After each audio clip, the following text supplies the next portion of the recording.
Good morning students, I hope all of you are doing great और आप लोग बहुत अच्छे से प्रिपरेशन कर रहे हैं अपने एग्जाम्स की। तो ये लीजिए नेक्स्ट वीडियो जिसमें हम डिस्कस करने वाले हैं ऑर्गेनिक केमिस्ट्री के सम ऑफ द इम्पॉर्टेंट कंपाउंड्स।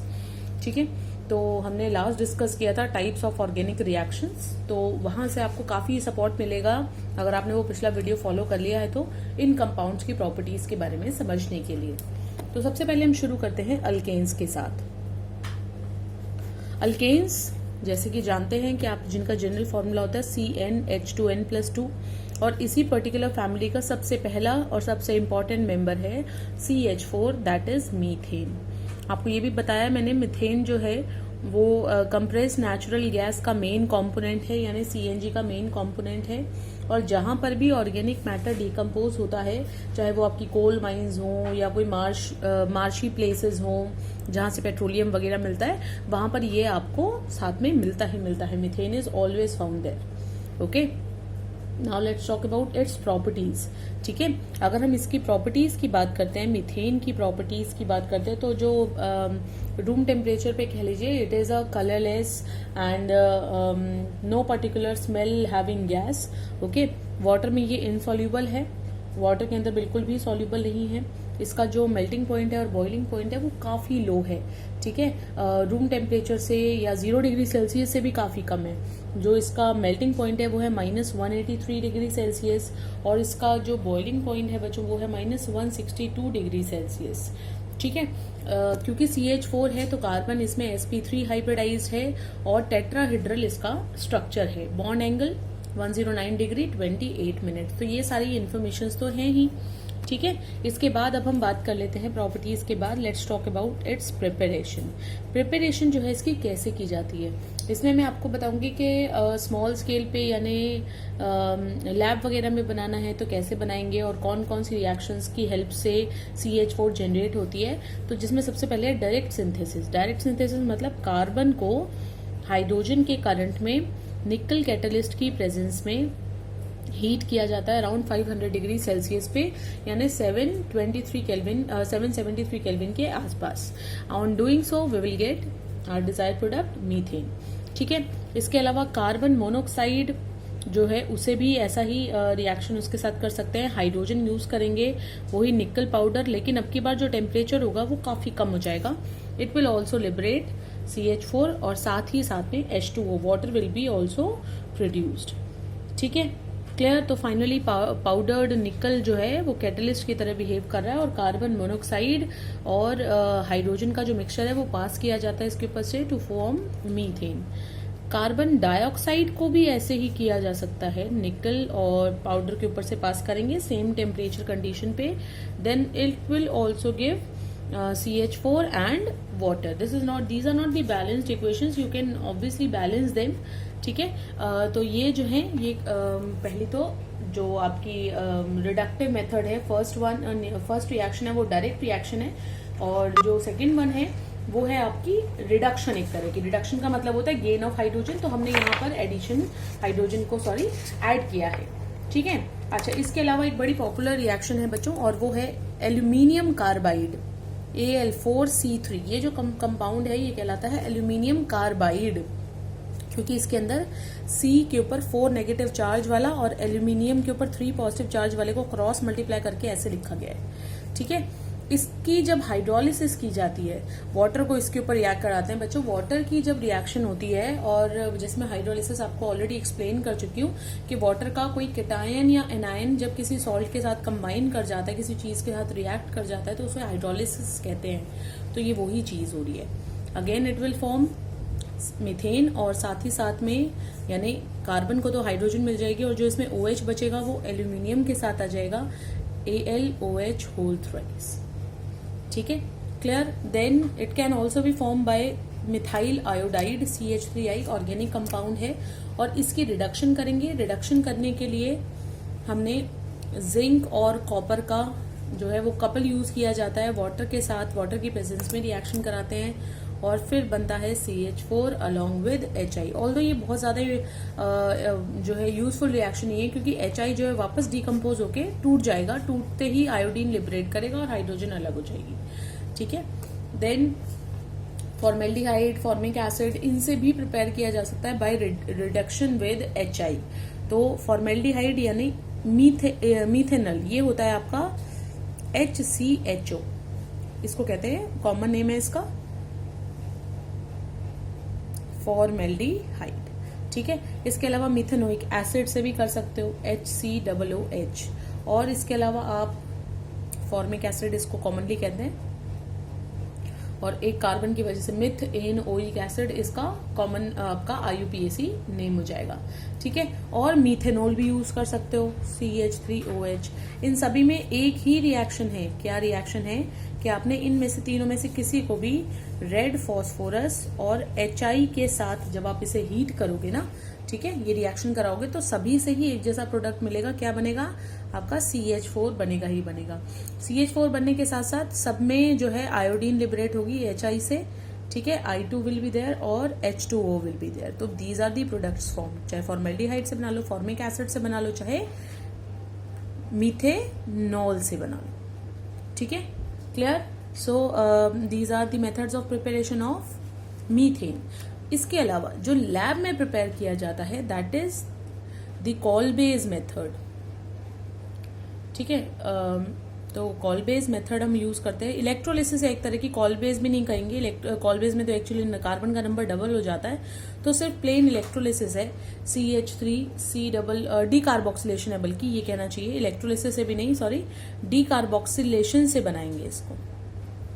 ठीक है, जो मैं कॉलबेज की बात कर रही थी उसमें डी कार्बोक्सिलेशन भी करते हैं, और उसके बाद डबल भी चेन होती है, आपको वो नहीं करना। डी कार्बोक्सिलेशन कैसे करना है? आपने ले लिया एसिटिक एसिड का सॉल्ट, सोडियम सॉल्ट, तो इसको बोलते हैं सोडियम एसीटेट। ठीक है, अब ये जो सोडियम एसीटेट है बच्चों, इसके साथ हमें डालना क्या है? NaOH और CaO का मिक्सचर। ठीक है, तो CaO और NaOH का क्विकलाइम और आपका कास्टिक सोडा, इन दोनों का जो मिक्सचर है वो एक बहुत ही इंपॉर्टेंट रिएक्शन कराता है। एसिड्स की, सभी एसिड के लिए, कार्बोक्सिलिक एसिड के लिए रिएक्शन होती है। इनके साथ जब आप हीट करोगे ना, तो ये वाला जो पार्ट है ना, ये निकल जाएगा। COO ग्रुप का यहाँ से रिमूवल होता है, और इसलिए इस रिएक्शन को डी कार्बोक्सिलेशन कहते हैं। डी मतलब रिमूवल, और कार्बोक्सिलेशन मतलब COO नेगेटिव ग्रुप का रिमूवल। ठीक है, so on doing so we will get CH4 along with Na2CO3। Understood? So in this way जब इसको प्रिपेयर करते हैं तो लैब के अंदर, जैसे ये आपकी कोई ट्यूब ले लिया, इसको यहाँ से कॉक कर दिया, और उसके बाद यहाँ पर जो अपना मटेरियल है वो डाल दिया। मटेरियल डालने के बाद सोडियम एसीटेट, सोडा लाइम का मिक्सचर, NaOH और CaO का मिक्सचर, ये डाल के यहाँ पर जब हम इसको हीट करते हैं तो यहाँ से गैसेस लिबरेट होती हैं। अब इन गैसेस जो है उनको फिर पास ऑन करते हैं ऐसे एक टब में से, जिसके ऊपर एक और यहाँ पर इन्वर्टेड टेस्ट ट्यूब वगैरह रखी रहती है, और बीकर, आप मेजरिंग सिलेंडर भी रख सकते हो। ठीक है, ये इसमें वाटर फिल्ड रहता है, क्योंकि ये वाटर में सॉल्यूबल नहीं है, इसलिए वाटर को रिप्लेस करती जाती है, और इसके टॉप के ऊपर यहाँ पर कलेक्ट होती जाती है आपकी मीथेन गैस। ठीक है, तो इस तरीके से मीथेन गैस को लैब में प्रिपेयर किया जाता है। अंडरस्टूड? तो ये थी methods of preparation of alkane, और मैं यहीं पर ही आपको इसकी जो है केमिकल प्रॉपर्टीज के बारे में, या जो इसकी ऑर्गेनिक रिएक्शंस होती हैं उनके बारे में बताती हूँ। ऑल्दो मैंने वो डिस्कस कर ही दी थी, लेकिन एक बार फिर से सुन लीजिए। जी हाँ, सबसे पहले जो इसकी सबसे इंपॉर्टेंट रिएक्शन है वो है combustion reaction. It is a very good fuel, and that is why it is component of many of the fuels. ठीक है, CNG का तो मैंने आपको इसका मेन कॉम्पोनेंट बताया ही है। तो on combustion CH4 free supply of oxygen में कंबाइन करके बनाता है कार्बन डाइऑक्साइड, वाटर और हीट एंड लाइट एनर्जी। ठीक है, लेकिन अगर आप इसे इनसफिशिएंट ऑक्सीजन दोगे तो यही कार्बन डाइऑक्साइड की बजाय कार्बन मोनोऑक्साइड भी प्रोड्यूस कर सकता है। whatsoever it is always going to give your heat and light energy in that case। अच्छा, इसके बाद ये दूसरी जो रिएक्शन करता है वो है सब्स्टिट्यूशन रिएक्शन, या जिसको हम हेलोजिनेशन भी कह सकते हैं, क्योंकि ये हेलोजन के साथ कंबाइन करेगा। CH4 combines with chlorine in the presence of sunlight, right, to form diffuse light में ये रिएक्शन होती है basically to form CH3Cl, CH2Cl2, CHCl3, CCl4, all 4 are formed along with the 5th one HCl। ये बनना ही बनना है, ठीक है, क्लियर। अगर यही रिएक्शन हम फ्लोरीन के साथ करते हैं तो फिर इसी तरह के प्रोडक्ट्स बनाने हैं अगर हमको, तो ये फ्लोरीन के साथ इसकी रिएक्टिविटी बहुत ही ज्यादा हाई है, और उस केस में ये आपका जो है एक्सोथर्मिक इतनी ज्यादा रिएक्शन होती है कि एक्सप्लोजन भी हो सकता है, ठीक है। और जो ब्रोमीन वेपर्स के साथ ये रिएक्शन होगी या आयोडीन के साथ ये रिएक्शन होती नहीं है, बीइंग रिवर्सिबल रिएक्शन, और ब्रोमीन के साथ भी बहुत स्लो रिएक्शन होती है। सिर्फ क्लोरीन के साथ जो है ये रिएक्शन बहुत फास्ट है, इसलिए जो हेलोजिनेशन रिएक्शन है उसका एग्जाम्पल आपने यही याद रखना है। अंडरस्टूड। अच्छा जी, इसके बाद है इसकी कैटालिटिक ऑक्सीडेशन। कैटालिटिक ऑक्सीडेशन क्या है? कैटलिस्ट की प्रेजेंस में ऑक्सीडेशन करना है। तो ये जो मीथेन है इसकी ऑक्सीजन के साथ रिएक्शन करा रहे हैं, और जब हम स्पेशल कैटलिस्ट यूज करते हैं, ठीक है, तो ये हमें, अब वो स्पेशल कैटलिस्ट क्या है, कॉपर की ट्यूब में इसको किया जाता है, इसको रिएक्शन मिक्सचर को लिया जाता है और खास टेम्परेचर और प्रेशर दिया जाता है, प्रेशर ऑफ अप्रोक्सीमेटली 100 एटमॉस्फेयर और लगभग 473 केल्विन टेम्परेचर या 500 केल्विन टेम्परेचर के आसपास हीट करने से इट फॉर्म्स मीथेनॉल। मीथेनॉल से उल्टा ये इसको मीथेन को बना सकते हैं ना, तो मीथेन से मीथेनॉल भी बनाया जा सकता है। इसको कहते हैं कैटालिटिक ऑक्सीडेशन, ठीक है, क्लियर। अच्छा, एक चीज और, अगर डायरेक्टली सनलाइट में आपने मीथेन को रख दिया ना in the presence of chlorine, तो वो कार्बन में भी कन्वर्ट हो सकता है। This could be a chance also. Here the reaction will take place in case of diffuse light, but in direct sunlight it will go for the formation of carbon. Understood. So everyone, this is all about methane. और अब methane के बाद जो है हम next category को discuss करेंगे, and the next one is alkenes, ठीक है। तो जो अल्कीन्स होते हैं वो कौन से होते हैं? जिनका जनरल फॉर्मूला होता है CnH2n, ठीक है, जिसका जो सबसे पहला मेंबर है वो है 2 कार्बन वाला CH2 डबल बॉन्ड CH2, क्योंकि एक कार्बन के तो डबल बॉन्ड बनेंगे नहीं ना, एक कार्बन दूसरे कार्बन के साथ ही तो डबल बॉन्ड बनाएगा, ठीक है। तो ये जो है ये आपका सबसे पहला मेंबर है इस सीरीज का अल्कीन्स का, और जिसको हम कॉमनली बोलते हैं इथाइलीन, ठीक है। And the IUPAC name is always, you know, it is ethene. ये इसका कॉमन नेम है इथाइलीन, और ये इसका IUPAC नेम है। अंडरस्टूड। अब जो आपके लोअर मेंबर्स होते हैं, अगर जनरल प्रॉपर्टीज की बात करें अल्कीन्स की, तो जो अल्कीन के लोअर मेंबर्स यानी जिनमें 2 से लेकर 4 कार्बन तक होता है, वो तो होती हैं गैसेस, ठीक है। अच्छा, इसके बाद जैसे जैसे कार्बन का नंबर बढ़ता जाएगा, 14-15 तक पहुंचेगा, तो वो लिक्विड्स होंगे, और ज्यादा कार्बन का नंबर अगर बढ़ जाएगा, डबल बॉन्ड प्रेजेंट है उनमें, then they will start forming solids, ठीक है। अच्छा जी, जो इथीन की अगर पर्टिकुलरली बात करें तो इथीन जो है वो कलरलेस तो है, लेकिन उसकी एक फेंट सी स्मेल है, बहुत हल्की सी उसमें खुशबू सी आती है, ठीक है। और बाकी जो मोस्टली अल्कीन्स होते हैं वो आपके कलरलेस भी होते हैं और ऑर्डरलेस भी होते हैं। जो अल्कीन्स हैं वो भी अल्केन की तरह वाटर में सॉल्यूबल नहीं होते, they are also insoluble in water.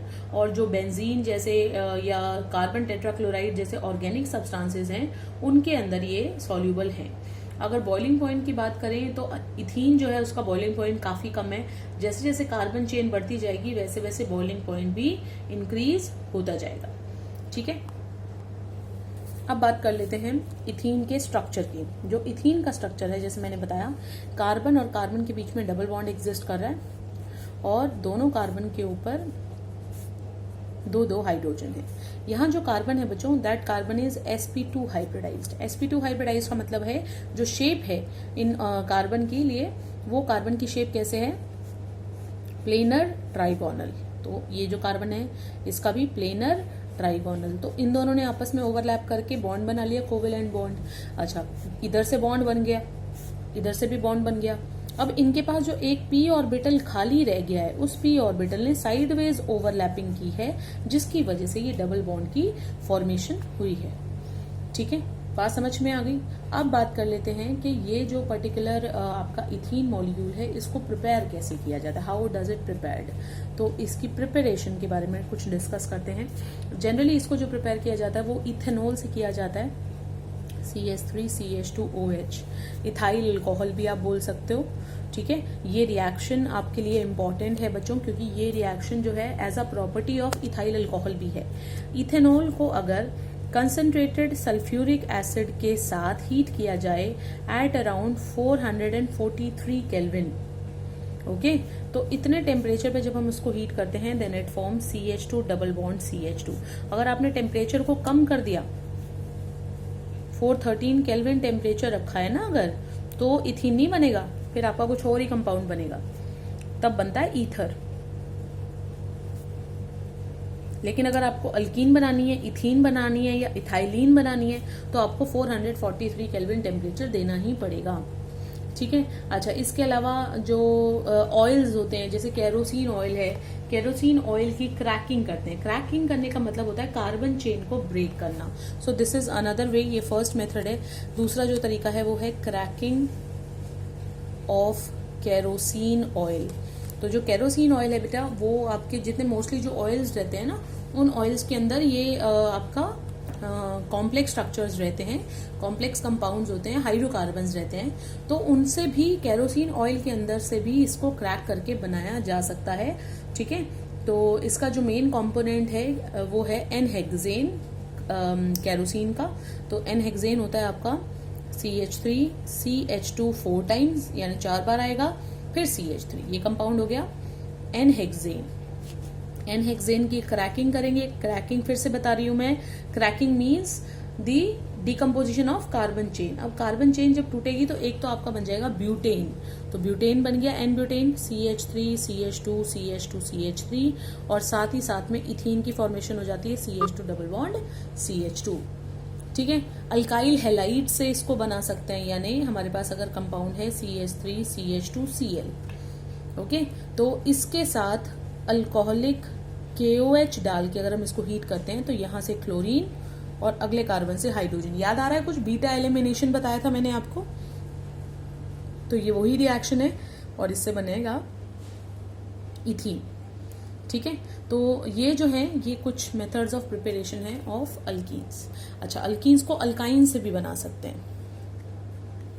CH triple bond CH है, इसमें आपने हाइड्रोजन को ऐड करना है, और हाइड्रोजन को ऐड करने के लिए, ठीक है, हम कुछ कैटलिस्ट इस्तेमाल करेंगे साथ में। तो कैटलिस्ट क्या यूज करेंगे, हम यूज कर सकते हैं या तो पैलेडियम, बेरियम सल्फेट, सल्फर और जाइलिन, इन सबको एक साथ डालेंगे और हीट करेंगे।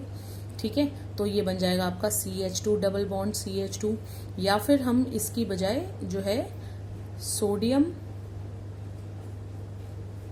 इन लिक्विड अमोनिया, इसको भी यूज कर सकते हैं, तब भी यही प्रोडक्ट बनेगा।